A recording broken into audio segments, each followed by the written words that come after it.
আজকে হেয়ারের ক্লাসে মালদায় লাস্ট ডেমনস্ট্রেশন মানে প্র্যাকটিক্যাল ক্লাস চলছে। তো এই যে ডেমনস্ট্রেশন হয়ে গেছে অলরেডি, আমরা স্ট্রেটনিংয়ের মডেলকে বসিয়ে রেখেছি, দেখতেই পাচ্ছ। আর চারিদিকে কেমন একটা যেন গুনগুন গুনগুন আওয়াজ আসছে, মানে সবাই খুব ভদ্র হয়ে বিনা কথা বলে দেখো কি একটা যেন খুলে পড়ছে। এই বয়সে এসেও এত পড়তে হবে জানলে আর যোগাযোগই করতাম না। মানে কেন, কি হচ্ছে, চলো একটু জেনে নিই তো যে কি চলছে, কেন ওরা কি পড়ছে। কি পড়ছো গো? হ্যাঁ, সবাই গুনগুন গুনগুন করে। এখন কেউ পড়ে এই বয়সে এসে? কি পড়ছো? পড়ছো কি হবে পড়ে? কিছু না, জাস্ট হঠাৎ করে মানে কোনো কি চাপ আছে? চাপ নেই, কারণ ম্যাম পড়া বলবে, পড়া না বললে শাস্তি দেওয়া হবে।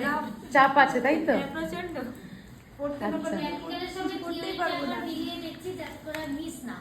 আচ্ছা, প্র্যাকটিক্যালটা হয়ে গেল, এখন থিওরিটার সঙ্গে সাইকোলজিক্যালি মানে ম্যাচ করে দেখছি যাতে করে পরের থেকে আর যেন মিস না হয়, গেঁথে যায় যেন। বুলটির চাপ আছে? অনেক অনেক চাপ না? আর সোমা? বাসে চাপ, ট্রেনে চাপ, ক্লাসে চাপ। হ্যাঁ, আর মনিকা কি বলছে? মনিকারও চাপ আছে। পিঙ্কি চাপ লাগছে নাকি? না, চাপ লাগছে না। শ্রেয়া? চাপ লাগছে তো ওই জন্য একটু দেখে নিচ্ছি, সবকিছু বুঝে নিতে পারি যেন ভালো করে কোনো মিস না হয়। অনেক চাপ না? আচ্ছা, তো এই যে আমাদের মডেল বসে আছে, আমরা রেজাল্ট অবশ্যই তোমাদের দেখাবো। দেখো,